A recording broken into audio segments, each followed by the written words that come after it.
da Ordem dos Médicos e Presidente Executivo deste Congresso.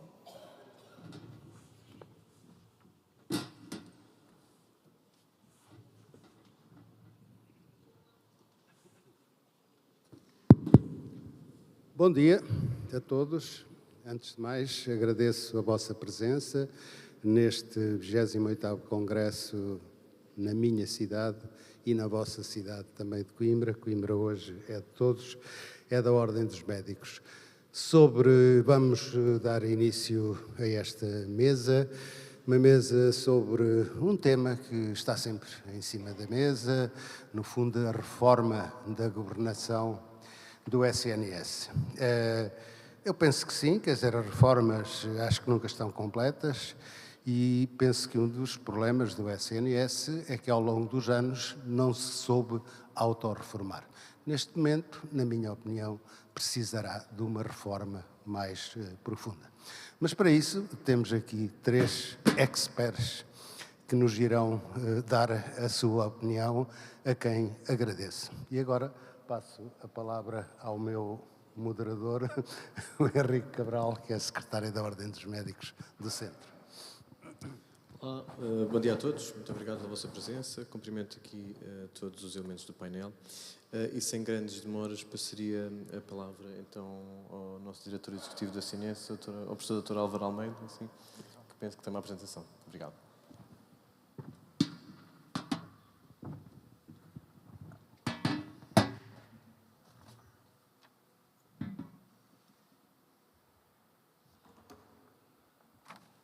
Bom dia a todos, cumprimento os membros do painel e, sobretudo, agradeço à Ordem dos Médicos o convite para participar neste debate. Aquilo que eu vos trago hoje são apenas um conjunto de reflexões que resultam da combinação da minha atividade académica como economista da saúde com a minha experiência dos últimos meses enquanto diretor executivo do SNS e também alguma experiência anterior que eu também tenho noutras atividades da saúde. E estas reflexões são apenas reflexões que devem ser vistas como tal, como reflexões de um economista da saúde e não como um programa de ação da direção executiva, porque a maior parte destas reflexões extravasam o âmbito de atuação da direção executiva. E com esta ressalva, deixem-me então começar por trazer-vos uma ideia base. E a ideia base é que qualquer sistema de saúde eficiente deve ter na base os cuidados de proximidade que são, ou que devem ser, os cuidados de saúde primários. Estes cuidados de saúde primários são essenciais porque são aqueles que asseguram a forma mais eficiente de atuação na saúde, que é apostar na prevenção da doença e na promoção da saúde. Se nós atuarmos antes de os eventos ocorrerem, estaremos a conseguir, com os mesmos recursos, obter muitos melhores resultados em saúde. E, portanto, o primeiro ponto é este. Qualquer sistema de saúde eficiente tem que ter na sua base e no seu centro os cuidados de saúde primários de proximidade. Cuidados de saúde primários que sejam capazes de assegurar, em primeiro lugar, que são o primeiro ponto de contacto para todas as necessidades. Esse primeiro ponto de contacto deve ser capaz de responder à maior parte das necessidades e, ao mesmo tempo, assegurar cuidados de saúde que sejam contínuos ao longo da vida, que sejam compreensivos e que estejam inseridos no contexto socioeconómico da família e da comunidade daquela pessoa. E isso exige proximidade, exige estar no terreno, exige uma rede de cuidados de saúde primários que chegue a todo lado para que se compreendam para cada uma das pessoas que estamos a acompanhar qual é o seu contexto familiar, o seu contexto social, o seu contexto económico, que vai determinar o seu estado de saúde. Essa continuidade de cuidados pressupõe ou deve pressupor que quem é responsável por este acompanhamento, os cuidados subprimários, seja também responsável pela coordenação de todos os outros cuidados de saúde que cada uma das pessoas necessita. E, portanto, nós devemos ter na base do sistema estes cuidados subprimários. A integração de cuidados é um passo fundamental neste processo, mas essa integração tem que ser feita a partir dos cuidados subprimários para o resto do sistema. Não podemos ter, ou não devemos ter, um modelo de governação assente nos hospitais. Não porque os hospitais não sejam uma parte fundamental do sistema de saúde, mas porque os hospitais não têm aquelas funções que vimos há pouco nos cuidados subprimários. A lógica hospitalar é uma lógica de evento. Tratar eventos, tratar episódios. E essa lógica de evento não é compatível com a continuidade dos cuidados que deve existir e, muito menos, a prevenção que deve ser a base de todo o sistema. Quando nós temos um sistema centrado nos hospitais, vamos ter um sistema que é maior consumidor de recursos, porque os hospitais têm recursos diferenciados. É um sistema que tem dificuldade em gerir a doença crónica. A doença crónica deve ser gerida fora dos hospitais, na maior parte dos casos, não quer dizer que não haja exceções, mas a regra deve ser essa. E, portanto, nós devemos ter um sistema integrado, mas integrado a partir dos cuidados subprimários. Alguns dos presentes devem estar a denotar aqui alguma crítica ao modelo atual que nós temos. E não é por acaso, é exatamente isso que eu estou a fazer. O modelo centrado nos hospitais, que foi aquele que é aquele que nós temos, tem esta limitação. Não é a forma mais eficaz de gerir o sistema. Mas mais importante que ser centrado nos hospitais é nós termos um modelo único e uniforme aplicado a todo o Serviço Nacional de Saúde. Nós não temos uma realidade única. A realidade do Distrito de Porto Alegre, que foi o último que eu visitei, estive lá na terça-feira, não tem nada a ver com a realidade da cidade do Porto. Aplicar o mesmo modelo à cidade do Porto e ao Distrito de Porto Alegre, só por acaso é que dava um resultado. Nós devemos ter modelos de gestão adequados a cada realidade. Se temos realidades diferentes, deveremos ter modelos de gestão diferentes. E, portanto, no caso do Serviço Nacional de Saúde, nós devemos garantir a todos os mesmos resultados. O Serviço Nacional de Saúde é um serviço nacional que deve ser equitativo e, portanto, garantir a todos os mesmos resultados. Mas, muitas vezes, para garantir os mesmos resultados, temos que ter soluções diferentes, porque a situação de partida é diferente. E, portanto, os modelos de governação eficientes que nós desenhamos têm que ser modelos adaptados a cada uma das realidades. A gestão do sistema deve refletir essa diversidade.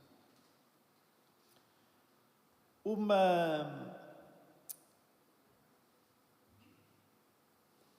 modelo deve ser descentralizado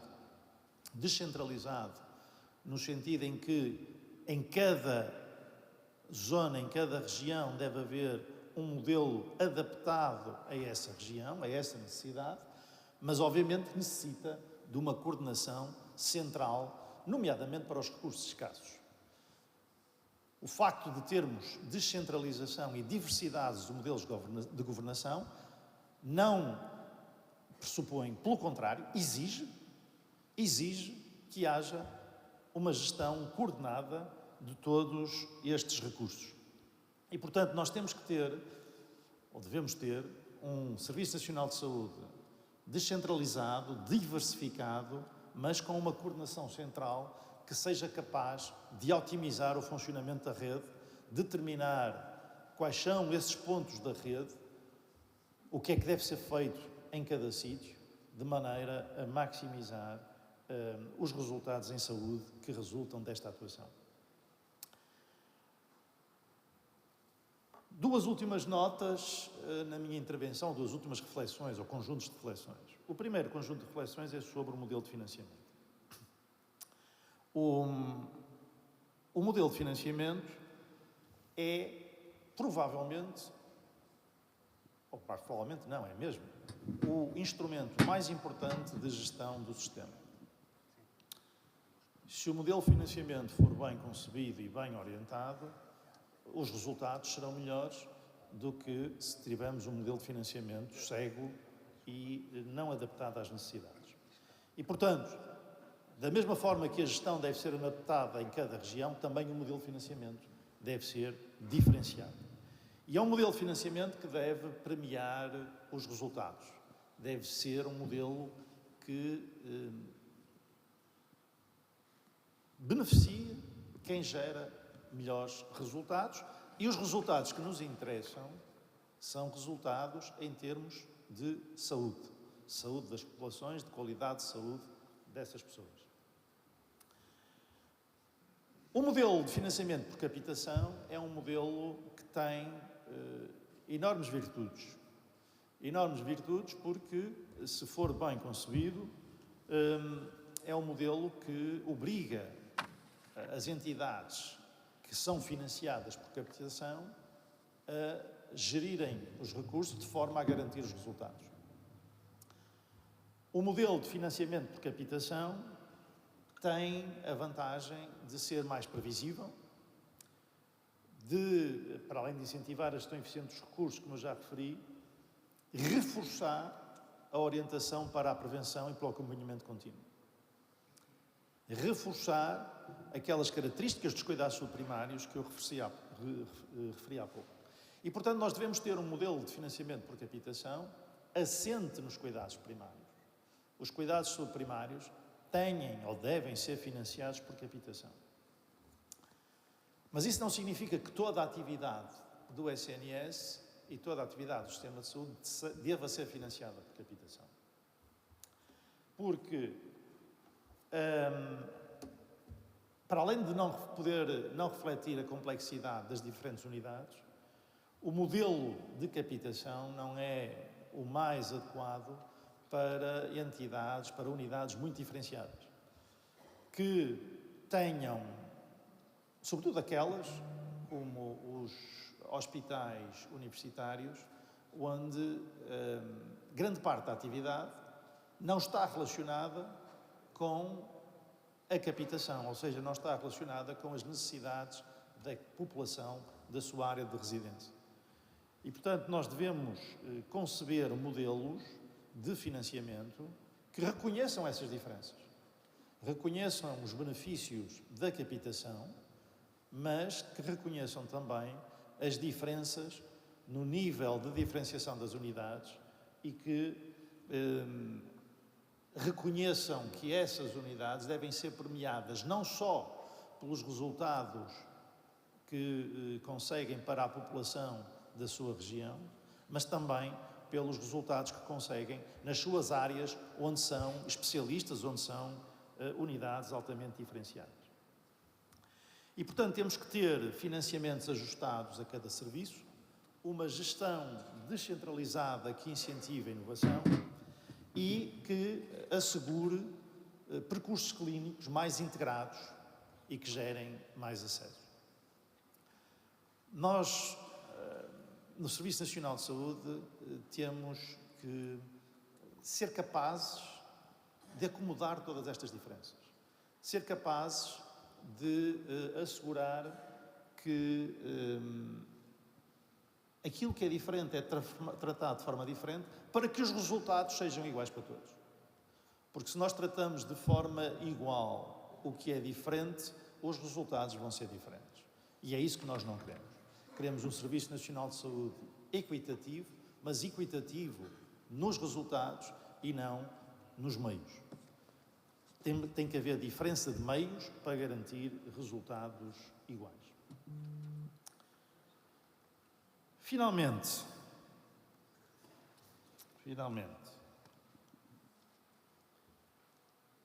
tudo isto só se consegue com equipas motivadas. Nós temos que ter uma política de recursos humanos que seja diferenciadora e que premie quem mais contribui para o sistema.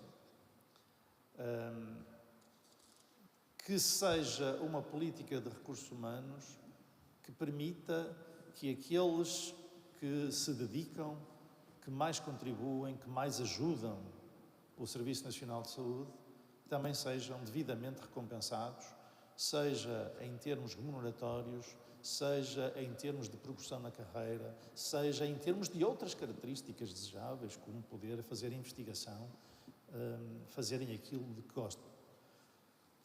E uma das grandes dificuldades na gestão do SNS é a uniformização do tratamento de todas as pessoas que trabalham, de todos os profissionais que trabalham no SNS. Se nós não conseguimos distinguir o trabalho de quem se esforça do trabalho daqueles que não se comprometem com o sistema, dificilmente conseguiremos ter um Serviço Nacional de Saúde eficiente. Termino com uma última nota, que é a importância de nós integrarmos o Serviço Nacional de Saúde, na vertente da saúde, com o resto da atividade do Estado na área social. Muita da intervenção social é intervenção de saúde e muita da intervenção de saúde exige apoio da área social. Enquanto houver uma separação estanque entre as duas áreas, vamos ter muita duplicação de esforços, vamos ter intervenções ineficientes, vamos ter casos em que não há intervenção quando devia haver nos dois lados e, portanto, uma das funções ou um dos objetivos mais prementes, na minha opinião, e tudo isto que eu disse são reflexões minhas, pessoais, e não do cargo que exerço, devemos ter uma integração entre a intervenção do Serviço Nacional de Saúde e a intervenção da Segurança Social para, sobretudo no caso de doenças crónicos e idosos, para garantir a eficácia do sistema. Manter a separação que existe hoje vai continuar a causar uma série de problemas que nós todos conhecemos. Na área da saúde, aquilo que nós vemos do lado da área da saúde é essencialmente os internamentos indevidos de pessoas que só estão internadas porque não têm resposta social, mas também há dificuldades do outro lado da área social, que têm pessoas que precisavam de acompanhamento, que não têm ou não têm com a eficácia que era necessária, porque não há essa coordenação como devia haver. Há alguma coordenação, mas não há a coordenação que, ao nível que devia existir entre o setor da saúde e o setor social. Eram estas as reflexões que vos trazia, não trago soluções, porque não há soluções mágicas. Essa é uma das características do Serviço Nacional de Saúde. É um navio muito grande, daqueles navios petroleiros que têm uma inércia, depois de começarem a andar, dificilmente param. Para alterar o rumo é preciso intervir muito antes. O SNS é assim, e portanto nós não temos soluções para resolver os problemas imediatamente. Agora, estas pistas que eu vos trouxe, estas relações que eu vos trouxe, são pistas sobre aquilo que eu acho que deveria ser a intervenção. Muito obrigado. Muito obrigado, professor Álvaro Almeida, pela partilha das suas reflexões connosco. Deixaria, conforme foi programado na mesa anterior, a discussão para o final e passaria a palavra ao Dr. Xavier Barreto. Muito obrigado.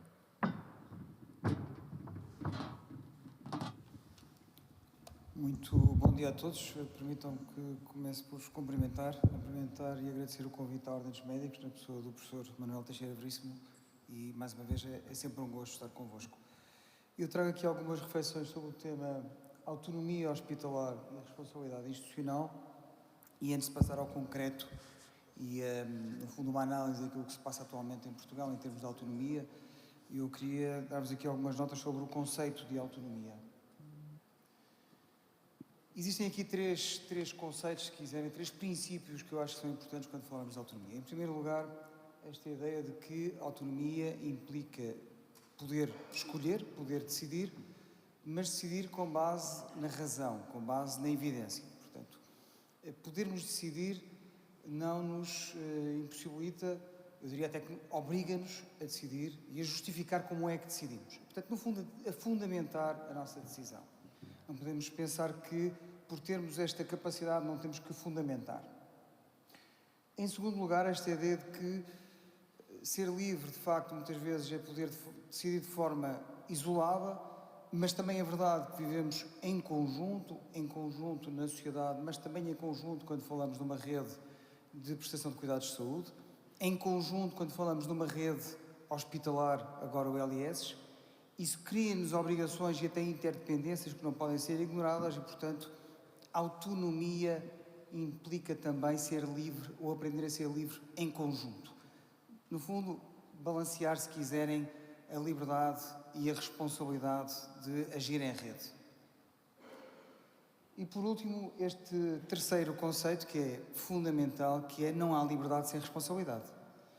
Portanto, nós não podemos responsabilizar os nossos gestores, dizer que as coisas não correm bem por culpa dos gestores ou por culpa de quem está ao leme das instituições, se não lhes demos antes a autonomia para poderem decidir e fazer. Porque se o Governo Central mantém a faculdade de decidir, de fazer, de tomar as decisões mais importantes de gestão, obviamente que a responsabilidade é sempre do Governo Central. Sempre. E, portanto, isto é absolutamente fundamental quando falamos de autonomia. A autonomia, se pesquisarem na literatura, a evidência não é absolutamente clara, porque a evidência nestas áreas da gestão e saúde tem sempre muitos vieses. Quando nós olhamos para reformas de saúde em vários países, em vários sistemas de saúde, que implicaram dar mais autonomia a hospitais, a centros de saúde, a unidades, há depois sempre vieses que influenciam isto. A escassez de recursos, o maior ou menor financiamento. Portanto, há sempre um conjunto de vieses que nos impedem, muitas vezes, de isolar o efeito só da autonomia. Mas eu diria alguma inclinação para se considerar que a autonomia melhora resultados. À partida, a autonomia implica que decida quem está mais perto do problema, quem tem mais informação sobre o problema. E, portanto, se tem mais informação, à partida decide melhor. E, portanto, a autonomia não é um fim em si mesmo. A autonomia serve na medida em que nós a pudermos usar para melhorar os resultados dos nossos hospitais, das nossas ULS. Quando pensamos em autonomia, há várias questões que merecem ser discutidas. Em primeiro lugar, que tipo de autonomia? Autonomia para nós organizarmos os nossos recursos, para organizarmos horários, para organizarmos equipas, que é, por exemplo, uma autonomia que nós fomos dando às USFs ou aos CRIs, ou implica autonomia para gerirmos o nosso orçamento dentro de balizas que o Estado nos definiu. O Estado dá-nos um determinado montante e diz-nos: vocês gastem este dinheiro conforme fizer mais sentido para os vossos doentes. São coisas diferentes. Autonomia em termos organizacionais e autonomia financeira ou de gestão. Autonomia, por exemplo, para decidir o perfil funcional da nossa unidade, porque aqui também tem havido muitas confusões em Portugal, como sabem. Nos últimos anos nós tivemos hospitais, o LIS, agora, a criar unidades novas que não estavam, por exemplo, previstas nas redes de referenciação. Ou há um caso que é subejamente conhecido de um hospital que criou uma unidade hemodinâmica que não estava previsto na rede. E criou, e ela depois acabou, mais tarde, por ser aceite pela tutela e incluída na rede. Não estou a dizer que está certo ou que está errado, mas nós podemos discutir aqui se isso faz sentido. Faz sentido que cada hospital defina o seu perfil funcional quando temos ao mesmo tempo a tutela a dizer que quer decidir e criar uma estrutura, uma rede de centros de referência. Estas coisas não conflituam, se calhar conflituam. E, portanto, é preciso termos sempre em perspectiva o que é autonomia.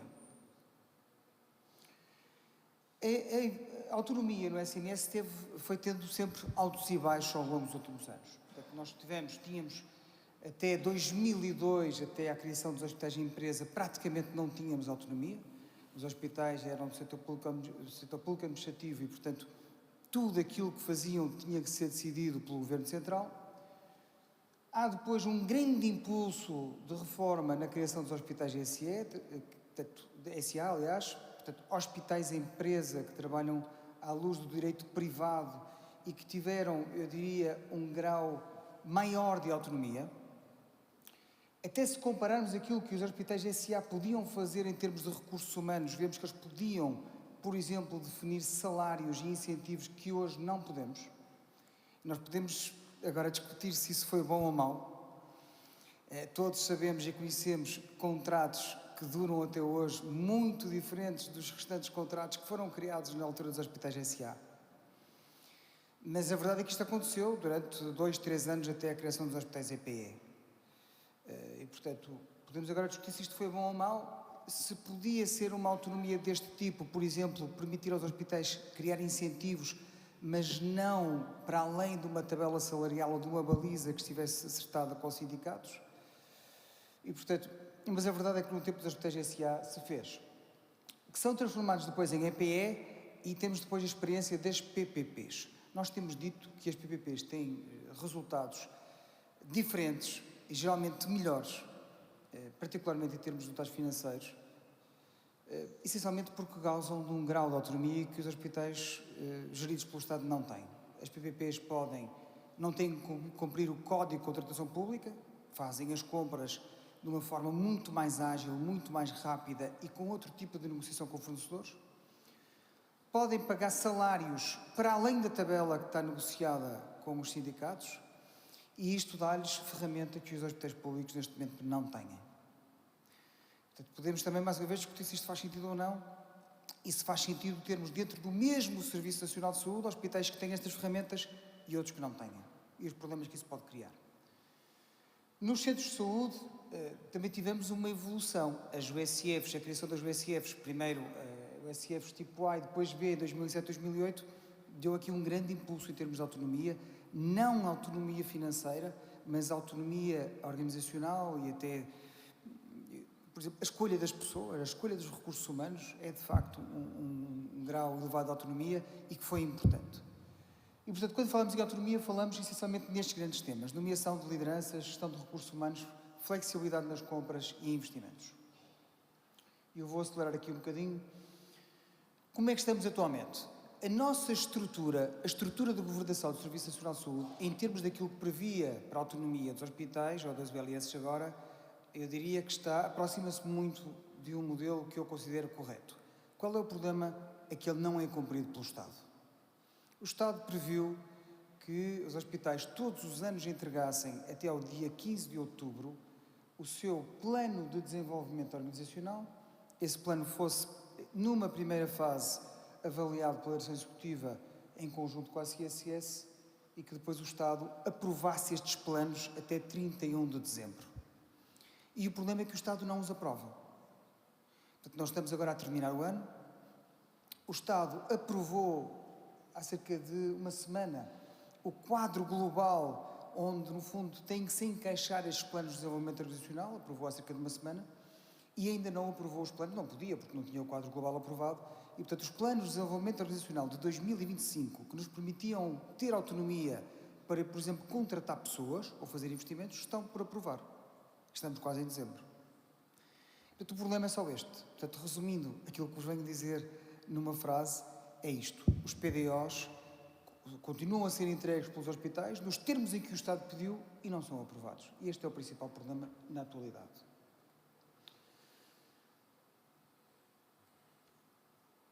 Portanto, sem PDO aprovado, as compras, a gestão de recursos humanos, de investimentos, tudo isso fica absolutamente limitado, porque, de facto, só podemos fazer aquilo que está previsto no PDO. Só podemos contratar os recursos humanos adicionais que estão previstos no PDO.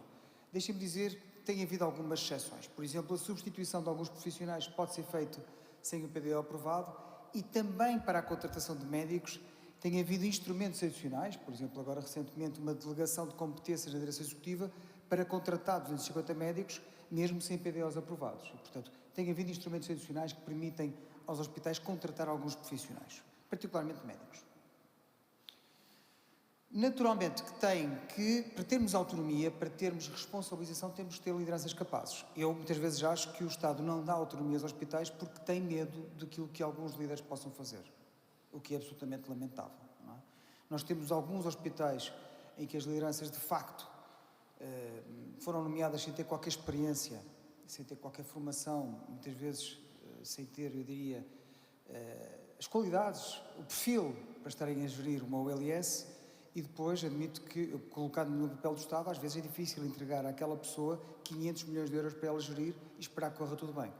E, portanto, eu admito que muitas vezes o Estado fica mais refriado na autonomia que dá às ULS por receio daquilo que possa acontecer. É preciso um mecanismo de responsabilização. Obviamente que o hospital tem um contrato de programa que tem que cumprir, tem indicadores que tem que atingir, tem financiamento associado àqueles indicadores, obviamente contribui para alguma responsabilização. Eu acho que podíamos ir mais longe. Podíamos, e já se pensou nisto no passado, dar autonomia às ULS para gerir resultados positivos que possam gerar.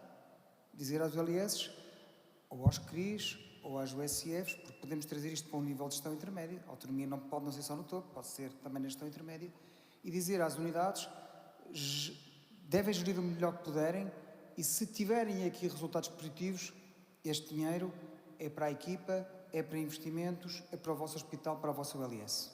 Isto faz algum sentido. Podíamos também ter contratos de gestão, isto também já foi pensado, aliás foi muito discutido há 2 ou 3 anos, podemos ter um contrato de gestão com o nosso Conselho de Administração e se atingirem os resultados, atribuir-lhes prémios de gestão, conforme acontece na grande generalidade das empresas. Existem exemplos internacionais, eu já estou a passar o meu tempo, que nós podemos visitar se tivermos interesse neste tema. No Reino Unido há hospitais que têm uma autonomia reforçada se tiverem bons resultados. Há também, dentro de vários sistemas de saúde, no País Basco, nos países nórdicos, algum grau de autonomia, em alguns casos até uma grande autonomia delegada nas regiões. Mas não queria deixar de vos dizer, disse-vos isso no início, que a autonomia tem que ter alguns limites. A autonomia tem que estar balizada por uma visão de rede. Existe uma rede do Serviço Nacional de Saúde, tem que existir entreajudas, tem que existir reencaminhamento de doentes em muitos locais. E, portanto, tem que haver aqui algum, estou a olhar para o professor Álvaro Almeida, tem que haver aqui algum balanceamento entre aquilo que é, de facto, as competências da direção executiva e a autonomia que nós podemos dar às ULS, naturalmente, que é este meu último ponto. Tem que haver uma estratégia global que presida tudo isto. Portanto, se porventura há um governo que define uma estratégia de maior investimento numa determinada área, na prevenção, por exemplo, eu acho que faz todo sentido que as ULS se alinhem com essa estratégia. Não é? E, portanto, que não possam ter autonomia de dizer nós não concordamos com este plano do governo, não o vamos implementar. Isso, para mim, no meu entender, não faz sentido. Obviamente que a autonomia tem que estar sempre alinhada com o conjunto de leis de regulamentação, coletiva de trabalho e outras. Portanto, há 6 pilares essenciais, eu estou quase a terminar. Termos PDOs aprovados, termos autonomia orçamental, eu acho que devíamos ter, as ULS deviam ter autonomia orçamental dentro do orçamento que está aprovado pela tutela. A baliza tem que ser o orçamento global. As lideranças têm que ser escolhidas com a base do mérito, só isso é que nos permite ter garantias e confiança para avançar. Eu acho que devemos ter liberdade para definir incentivos. Podem ser incentivos financeiros ou não financeiros, pequenas coisas. Nós discutimos dentro das nossas ULS. Já tivemos em tempos ULS que davam o dia de férias no dia do aniversário dos colaboradores. E os colaboradores apreciavam muito isso, ter um dia de férias no dia do seu aniversário. Perdemos essa possibilidade, não temos autonomia para fazer isso. É fundamental termos uma avaliação independente e benchmarking e, naturalmente, eu acho que tem que existir incentivos que reforcem esta visão de autonomia. Por último, a autonomia pode melhorar a gestão, a literatura e as experiências internacionais indicam isso, mas implica ter lideranças capazes. Autonomia não significa ter licença para fazer o que se quiser. Autonomia implica, ainda assim, a responsabilidade de ser livre em conjunto, como vos dizia no início. Esta visão da rede é muito importante. Temos que ter mecanismos de responsabilização, em primeiro lugar, incentivos, mas, eu diria, numa segunda linha, eu acho que pode mesmo levar à queda, à não renovação, se quiserem, do mandato de um Conselho de Administração, se porventura não atingir os resultados. É isso que acontece, mais uma vez, em qualquer empresa. E, portanto, qualquer incentivo integrado no modelo de pagamento requer, obviamente, autonomia para que os gestores hospitalares o possam atingir. Não faz sentido nós definirmos objetivos para um Conselho de Administração atingir e depois não lhes darmos autonomia para que eles possam lá chegar. Isto é um absoluto contrassenso em que nós, infelizmente, continuamos presos, como vos dizia, por falta de aprovação dos nossos PDOs, mais uma vez. Muito obrigado a todos. Até já. Muito obrigado, Dr. Xavier Barreto, pela partilha das suas reflexões acerca deste tema que é importantíssimo na gestão da saúde, que é a questão relacionada com a autonomia.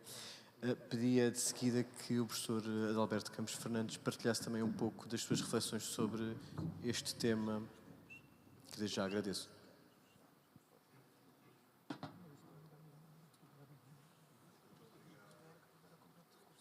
Eu sou. Ok.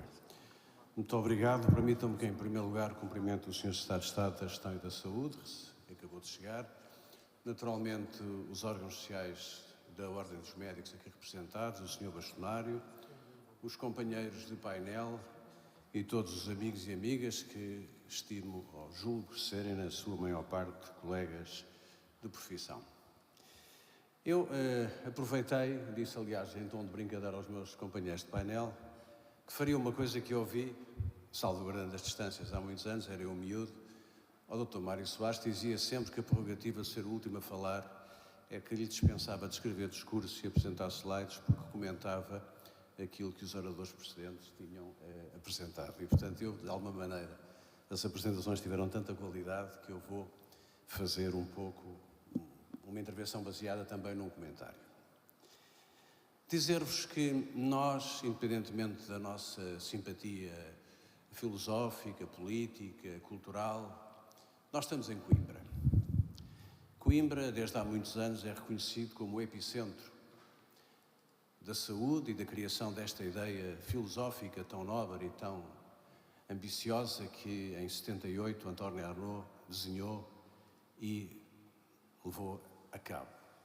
Aliás, recordo com alguma emoção a última despedida que tivemos aqui justamente nesta sala, neste momento, e lembro-me das boas conversas que tive com ele, apesar de entre os dois haver um pacto de compreensão mútua. Ele era um homem profundamente de esquerda, de convicção muito sólida, com uma ética pessoal, individual e republicana muito acentuada, e eu sou, sendo um homem de esquerda, sou claramente de um território mais próximo da chamada moderação, do centro, do que de uma esquerda mais vigorosa.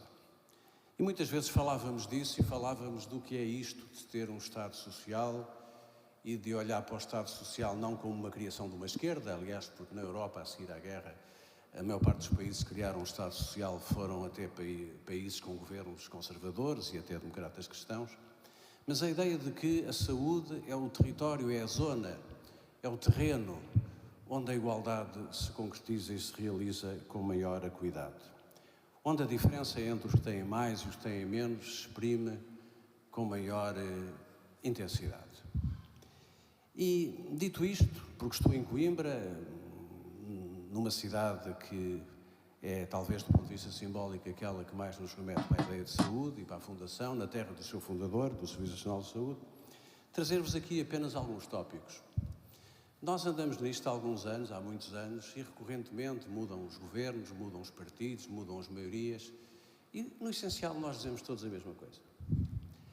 Não há grandes variações, e a dificuldade, o Sr. Secretário de Estado sentirá isso com certeza na pele, é quando entramos naqueles gabinetes e nos damos conta de que o petroleiro, de que falava há pouco o professor Álvaro Almeida, está a dirigir-se de uma forma violenta e pouco contornável em direção ao iceberg. E das duas, três, ou a tripulação é forte e o comandante é capaz de perceber que a rota ainda tem margem para ser desviada e a tripulação é corajosa, ou então nós temos o comandante desorientado, desnorteado e a tripulação perdida. O Serviço Nacional de Saúde é demasiado importante e demasiado sério para ser propriedade política, ideológica ou gestionária de um partido político ou de uma maioria política conjuntural. Há muitos anos que eu, e honra seja feita, o atual Presidente da República, Marcelo Rebelo de Sousa, pregamos, ele com muito mais poder na pregação da palavra do que eu, de que é fundamental que as maiorias políticas que polarizam governos em Portugal, à esquerda e à direita, se entendam para um entendimento, um pacto, um compromisso estratégico. Porquê? Falámos aqui de financiamento. Que financiamento o Estado português quer ter para os próximos 10 anos, quando, meu caro Dr. Xavier Barreto, no meu governo aconteceu o mesmo, os planos dos hospitais, chegavam aos hospitais em abril, maio, junho, agora em novembro, portanto, nesse aspecto, estávamos um bocadinho melhores. Quando nós não sabemos ou não lemos os sinais que a transformação social e demográfica nos está a transmitir. Portugal está velho. Portugal vai ser daqui por 4 anos, 5 anos, o país mais envelhecido da Europa. Neste momento é a Itália. E se esta imigração que é tão maldita e tão mal apreciada por alguns setores da nossa sociedade nos abandonar por razões económicas, daqui por 20 anos, mais de 35% da população terá mais de 65 anos. E teremos pouco menos de 9 milhões de habitantes. Vamos falar de financiamento? Sobre isso? Nós temos um dos sistemas de saúde mais inequitativos da Europa. Hoje o Código Postal é verdadeiramente um elemento que distingue e ilustra as desigualdades, não entre norte, sul e interior litoral, mas nem dentro de cada concelho, mesmo muitas vezes concelhos ricos.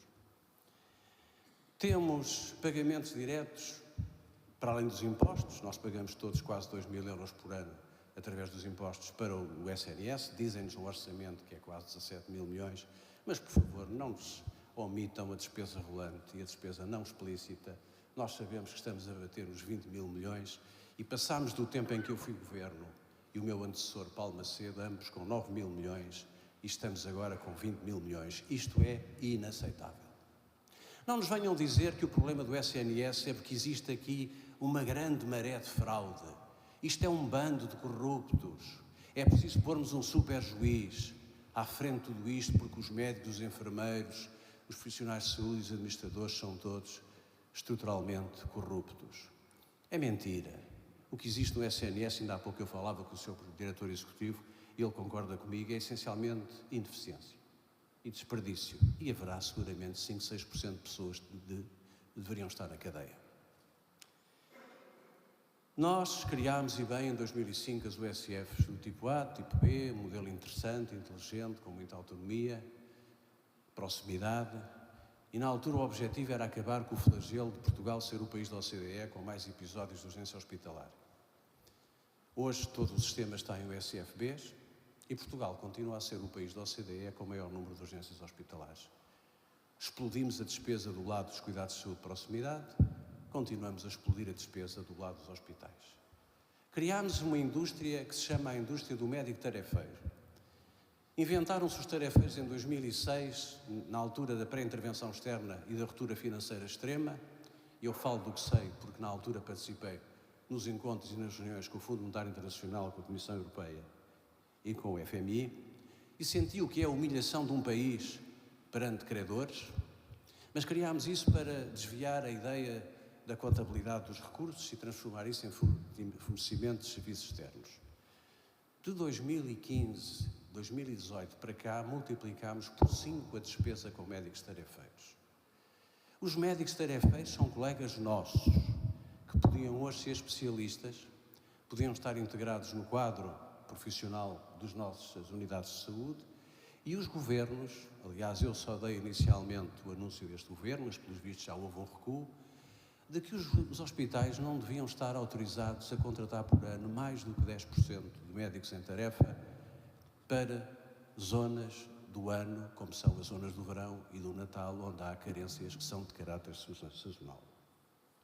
Falei-vos dos hospitais, e enfim, não quero cumprir o meu tempo, e falei-vos de que nós temos os nossos concidadãos velhos, felizmente a viver mais anos, Para aqueles que estão à beira da reforma, preparem-se, porque já vai ser aos 67 anos, porque nós não paramos de aumentar a longevidade, embora a qualidade de vida não acompanhe essa longevidade. Mas respondam, por favor, culpa minha, não fui capaz de o fazer, os que me sucederam também não.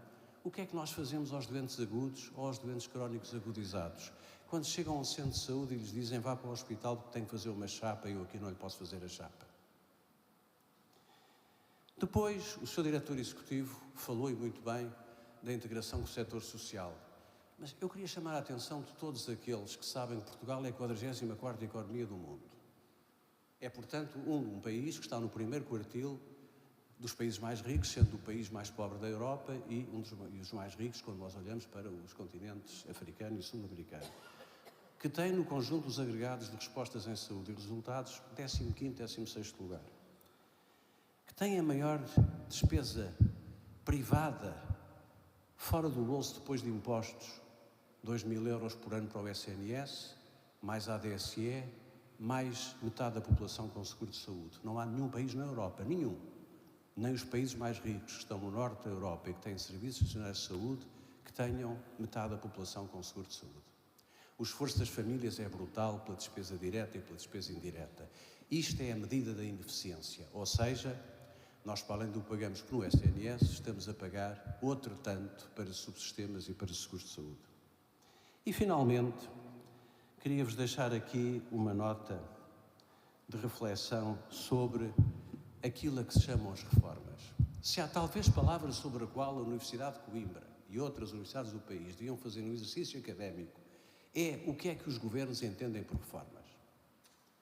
Porque se é criar estruturas que se amontoam umas em cima das outras, camadas sobre camadas, em que a inevitável confusão de competências e conflito de competências leva a que aquilo que era o primado da boa gestão na área dos equipamentos de saúde, Dr. Xavier Barreto, que é a autonomia, fica perdida porque o gestor do São João tem que pedir autorização, continua a ter que pedir autorização para fazer um ato de gestão pura, corrente, banal, diária, e as tutelas não confiam nele.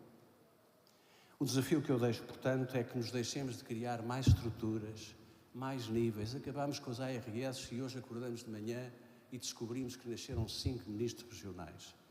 Eu pergunto, isto é para os apanhados? É porque se é para os apanhados, nós tivemos então um princípio de dia bom. Porque temos o seu diretor executivo que executa parte daquilo que pode executar, não executando outras coisas. Aliás, eu não tenho nada contra ele, tenho muita estima e respeito pela pessoa, mas como sabem, eu sou, em relação à direção executiva, tenho um ímpeto exterminador implacável. Mas tenho respeito pela pessoa e acho que é das pessoas mais bem preparadas em Portugal no setor da saúde, pelo trabalho que tem desenvolvido. E, finalmente, meu caro Dr. Xavier Barreto, meia culpa. Mas também com a justiça pessoal que faço a mim próprio de ter lutado no governo onde estive para acabar com as nomeações políticas para as unidades de saúde. Não te fiz vencimento. Não pode estar à frente de uma unidade de saúde, destes monstros que foram criados, do meu ponto de vista, irresponsavelmente, que valem 1.000 milhões de euros de orçamento, contra o parecer e a opinião dos técnicos da Comissão Europeia e do Banco de Portugal. Nós não podemos ter à frente de empresas que valem 1.000 milhões de euros com risco de gestão enorme, pessoas que tinham sido, com devido respeito, presidentes de Câmara, ou tinham sido presidentes de junta, ou então estavam, digamos, numa transição entre uma coisa e outra coisa. É preciso que os governos tenham, naquilo que alguns de nós defendem neste compromisso estratégico para o futuro, um acordo de que há concursos públicos abertos e que não pomos a pilotar Airbus 380 pessoas que nem um Cessna de duas hélices sabem pilotar.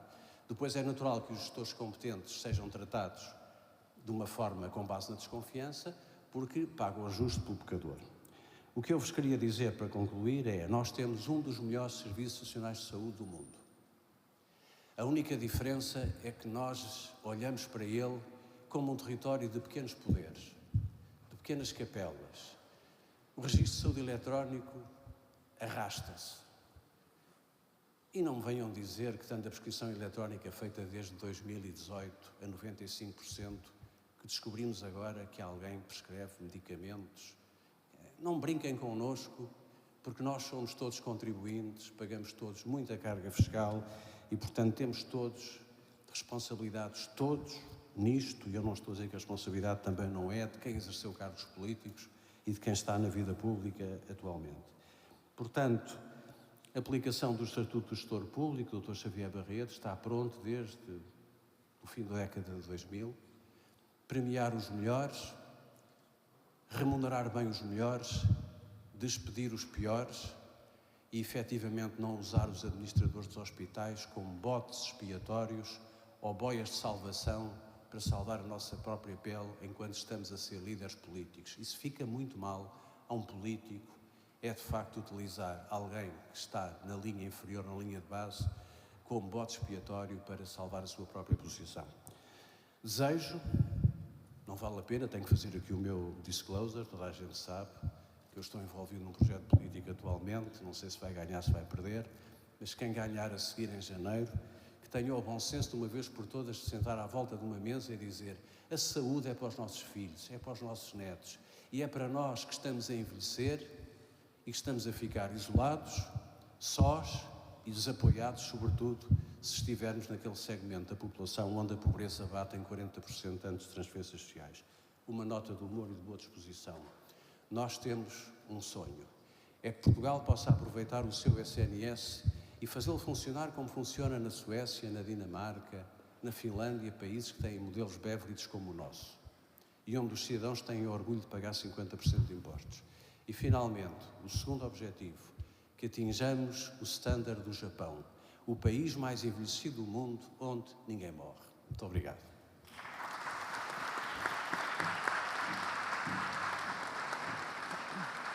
Muito obrigado, Sr. Professor.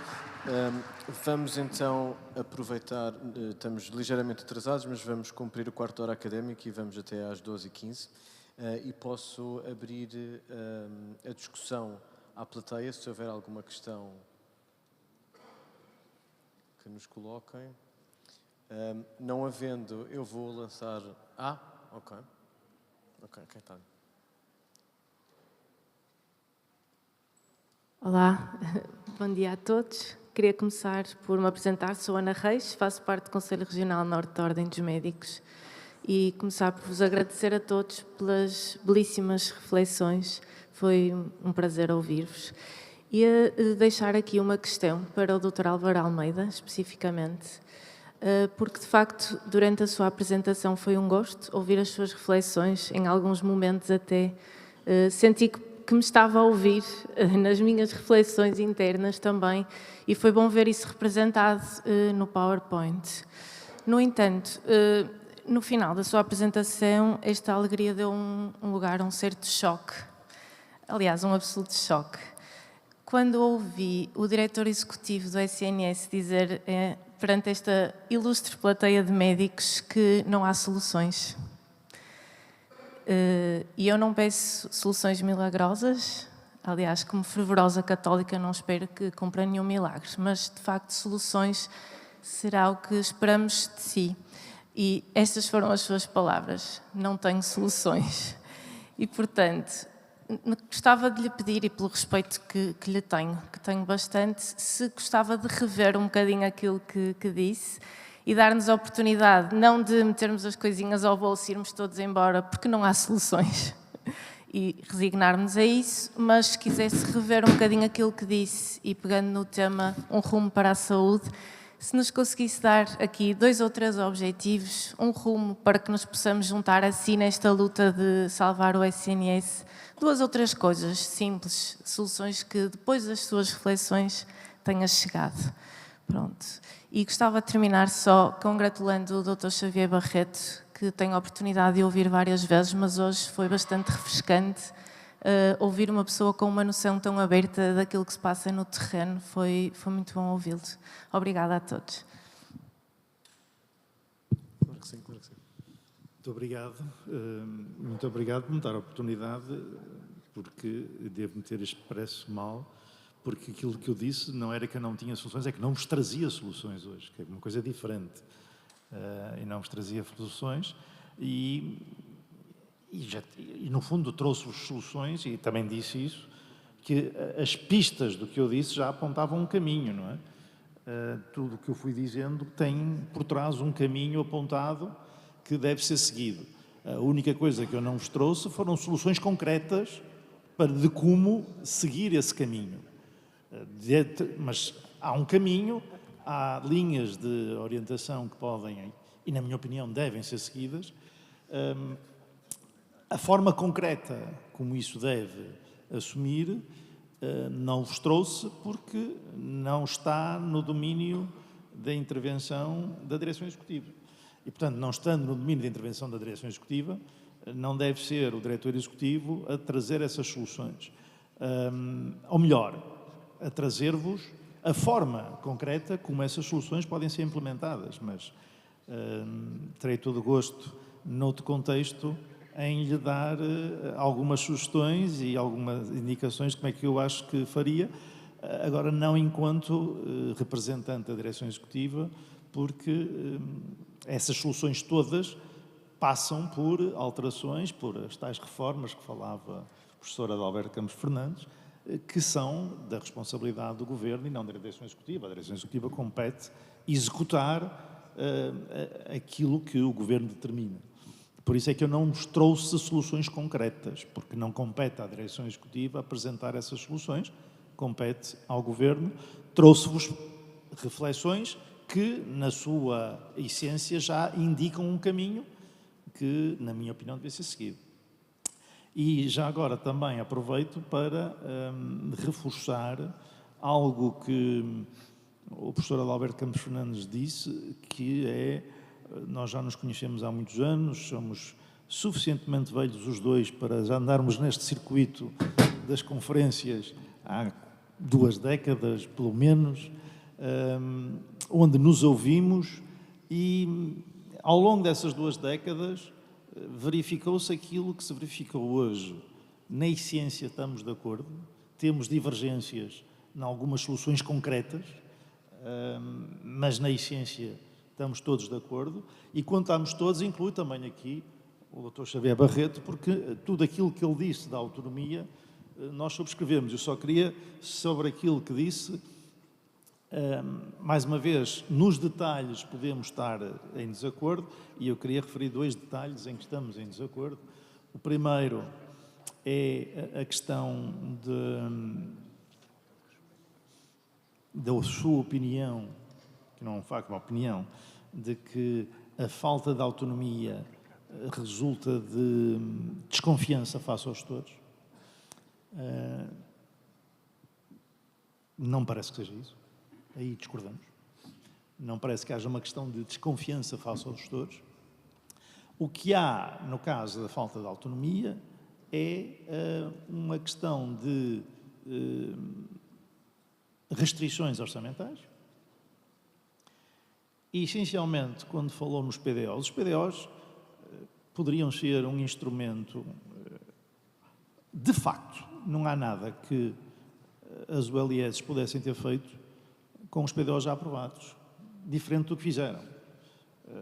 Os investimentos foram todos aprovados, não houve nenhuma restrição aos investimentos, e no domínio das contratações, no caso dos médicos também não houve nenhuma restrição, puderam-se contratar os médicos que quiseram. Como disse, a Direção Executiva teve uma delegação de competências para autorizar contratações para além dos concursos nacionais de 350 médicos, que não foi esgotado. Onde é que não pode e não deve haver autonomia, na minha opinião? É precisamente naquelas áreas onde está em causa a arquitetura do sistema. A definição do conteúdo funcional de cada unidade não pode ser definida pela própria unidade, porque cada unidade tem um papel na rede e esse papel na rede determina qual é que deve ser o seu conteúdo funcional. Portanto, nesse domínio não deve haver autonomia, nesse domínio tem que ser uma entidade nacional que coordena as instituições, e já agora pergunto ao professor Adalberto Campos Fernandes, extinguindo a Direção Executiva, quem é que o faria?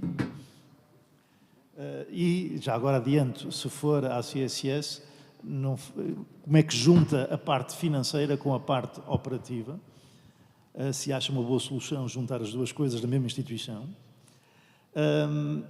E no domínio dos recursos humanos, nós temos que ter O próprio Xavier Barreto deixou claro que a solução de 2005 não era necessariamente uma boa solução. Porquê? Porque gerou uma concorrência por recursos escassos entre unidades do SNS, que não beneficiou o SNS como um todo, porque os recursos eram os mesmos, mas aumentou os custos do SNS. A existência de uma entidade como a Direção Executiva coordena isso, é a forma de nós termos um sistema em que o SNS consegue captar a maior parte dos recursos sem pôr as unidades do SNS a concorrer umas com as outras, a oferecer mais do que o vizinho do lado para poder ter esses recursos. E aí, mais uma vez, não pode haver autonomia, ou não deve haver autonomia, porque se nos damos autonomia nesse domínio, o resultado final é que pagamos mais pelos mesmos recursos dentro do SNS. Muito obrigado.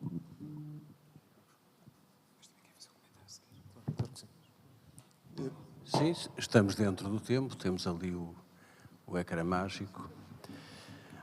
O professor Veríssimo já está a dizer que nos quer tirar 15 minutos, mas eu vou ser muito rápido, quer dizer, porque eu sou muito pouco... Aliás, há uma expressão, eu tenho amigos alemães que me perguntam a razão do fado português e que tem que ver com a ineficiência do Estado, porque nós, no fundo, não somos piores que os alemães em competências, em conhecimento, em capacidade de trabalho, e basta ver os nossos compatriotas quando estão a trabalhar nesses ambientes.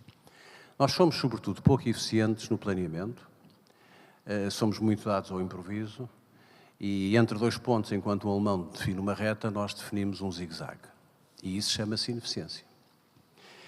Eu tenho dito isso, o professor Álvaro Almeida já me terá ouvido dizer, pelo menos não diretamente, que na saúde muitas vezes aparecem aquilo que se chamam reformas, entre aspas, do tipo Ambrósio, que é aquela história de eu apetecia-me algo, tomei a liberdade de pensar em ti e criei qualquer coisa. Quando nós tomamos a decisão, e repare, eu não estou a criticar o atual governo do qual o setor depende do ponto de vista funcional. Eu estou a atacar o conjunto, estou a criticar o conjunto dos governos, alguns dos quais eu integrei, e, portanto, é uma crítica coletiva. Quando nós mexemos num sistema de alta complexidade, como disse muito bem, talvez dos mais complexos do mundo, com uma administração pública e uma relação público-privado muito intrincada e muito estabelecida em 3 ou 4 décadas, mandava à prudência que a primeira coisa que se fizesse era que durante 2, 3 meses um grupo de peritos especialistas em planeamento e em interação e em mexida em estruturas complexas fizesse uma reflexão. Eu acompanhei bem com o atual Presidente da República as dores de cabeça que ele teve para conseguir esgrimir ou produzir ou deixar passar o estatuto da sua direção executiva, que penso que ainda não está resolvido nem estabilizado. Não tem que ver com o sistema em si, aliás, é uma coisa que não existe na maior parte dos outros países, foi copiada do Reino Unido e o Reino Unido está a desativar essa estrutura. O que, para mim, do meu ponto de vista, faz sentido, isto não tem a ver com pessoas, faz sentido olhar para o planeamento, organização estratégica do sistema, e eu não vejo nenhum inconveniente em que haja autonomia dos hospitais e das ULS e de que essa concorrência desleal que referiu se possa colocar, sem precisar de um polícia, porque os próprios PDOs devem prever qual é a natureza do quadro, quais são os limites de liberdade que o gestor tem e até onde é que ele pode ir. E quem define os regimes e as tabelas remuneratórias terá que ser naturalmente o Poder Central. Se houver um pacto também com as ordens profissionais, médicos, enfermeiros e outros, para uma estratégia de desenvolvimento plurianual das carreiras, eu entendo que era útil um acordo coletivo de trabalho, não é verdade, do Estado ou das ULS que fosse equivalente com estas estruturas, com os sindicatos neste caso. O que me parece inútil e pouco eficiente é que esta cultura de responsabilização leva ao longo dos anos, isto não é de agora, a justiça lhe seja feita, não é de agora, é que nestas alturas os hospitais estão com problemas de tesouraria. Os orçamentos iniciais são orçamentos de faz de conta. São aqueles orçamentos que se põem no Orçamento Geral do Estado com o gap, com o teto que nos é dado pelas finanças. E chegamos a outubro, está toda a gente à espera daquilo que nós chamávamos, em conversa mais vulgar, do bordo aos pobres, que é ir à dotação centralizada e às reservas orçamentais e distribuir mais um dinheiro para cima dos hospitais para pagar dívidas, porque é o problema das dívidas. Isto depois de, enfim, dos stakeholders terem todos feito, em outubro, vários workshops sobre o financiamento e a sustentabilidade. Porque o Sr. Estado de Estado tem a tutela das finanças, sabe perfeitamente que em setembro, outubro, há ali uma série de workshops dos stakeholders que dependem do dinheiro público, dizendo que há um problema de sustentabilidade e tem que se rever a sustentabilidade. Eu pergunto, querem parar nos 40 mil milhões de euros? Vamos tirar à saúde, da saúde, vamos tirar à educação, à defesa nacional, à soberania? Portugal tem 80% do rendimento da média europeia, neste momento a despesa total em saúde já é superior à média europeia e está em 5º lugar atrás da Alemanha. Se quiserem fazer isso, façam, mas eu acho que é ilegítimo e é imoral para as futuras gerações. Porque nós estamos, ao contrário dos suecos, a pagar impostos a mais para serviços a menos. E, portanto, fazer reformas, entre aspas, que são acrescentos. Eu agora, daqui por um ano, estou a estimar que vou ter que comprar uma caixa da ASPEGI 500 ou 1000, para perceber o que vai ser a interação entre os ministros regionais, a CSS, a DGS, a IGAS, os hospitais, as ULS. E, portanto, isto não é pessoal, isto é um apelo no sentido de que parar para pensar ajuda. As ULS foram feitas à pressa, a correr. As ARS foram extintas à pressa, a correr. Pegaram-se num monte de pessoas das ARS, puseram-se dentro da direção executiva e, em alguns sítios, destruindo inclusivamente o respeito individual pelas pessoas. E isto é inaceitável, porque um assistente administrativo, por muito pouca relevância que tenha no ponto de vista da sua responsabilidade, merece respeito. E o que nós temos agora, como dizia o Dr. Xavier Barreto, que verdadeiramente é um diplomata, ele, aliás, em vez de estar nos hospitais, devia estar no MNE, é que, efetivamente, nós temos o LS a 10 velocidades. Aqueles hospitais que já funcionavam bem, como o São João, continuam a funcionar bem.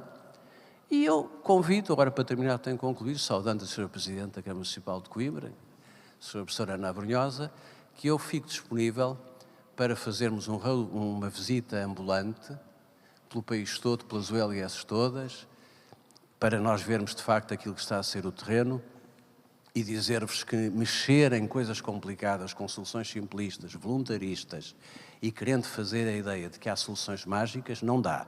E, por favor, pedi ao Sr. Diretor Executivo e, naturalmente, ao Sr. Secretário de Estado da Gestão da Saúde que refletissem com os médicos portugueses o que significa ter 4,4 milhões de seguros de saúde e ter um setor privado que, junto às unidades públicas, aparece sem certificado of need, sem alvará, sem planeamento central.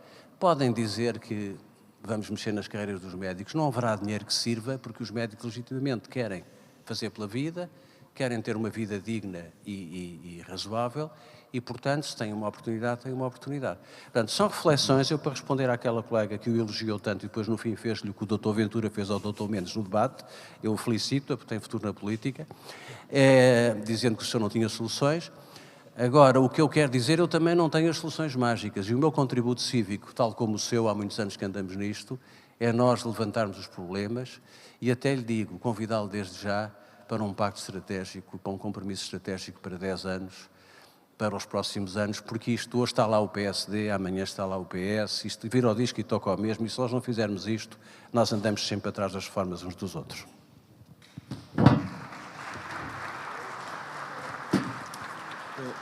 Muito obrigado. Dr. Xavier Barreto, closing remarks, por favor. Sim, só uma nota muito breve a propósito dos PDOs. Eu não acho que os PDOs sejam a solução para tudo, e de facto, eu disse na minha apresentação, de facto, no caso dos médicos, tem havido soluções, portanto não tem havido restrições à contratação de médicos, mas ainda há poucas semanas a Ordem dos Enfermeiros denunciou que existiam 350 camas, se me recordo, cerca disto, em Lisboa, encerradas por falta de enfermeiros. Eu acho que esses enfermeiros estão previstos nos PDOs desses hospitais, quero crer que sim, e que eles não os contrataram por falta de autonomia para o fazer. Porque para mim é absolutamente inaceitável que estejamos a chegar ao inverno, essas câmaras são absolutamente fundamentais e estão encerradas por falta de enfermeiros. Mas todos nós vemos no nosso dia-a-dia múltiplas respostas que podíamos estar a criar e não estamos a criar por falta de enfermeiros. E podíamos falar de outros recursos, mas os enfermeiros são um bom exemplo. Agora, não são só para tudo. A autonomia está muito ligada à gestão de pessoas. Portanto, há aqui 2 ou 3 questões que são centrais. A autonomia, a gestão de pessoas, o financiamento. A gestão de pessoas é uma questão central. E nós temos isto, de facto, a 2 ou 3 velocidades. Temos os CRIs e as USFs que têm indicadores e que estão a pagar às pessoas em função do desempenho, e os hospitais não têm autonomia para fazer isso. E, portanto, não era preciso muito. Nós podíamos usar, pegando o exemplo que o professor Álvaro Almeida deu, 800 milhões de euros, o orçamento do OLS pode ser de 800 milhões de euros. Acho que não há nenhuma a chegar aos 1.000 milhões, já Coimbra já chega, não sabia. Mas pode ser 800 milhões, vamos usar 1%, se quiserem, desse financiamento, vamos reservar 1% desse financiamento para incentivos às pessoas. O desempenho, em muitos casos, já é medido.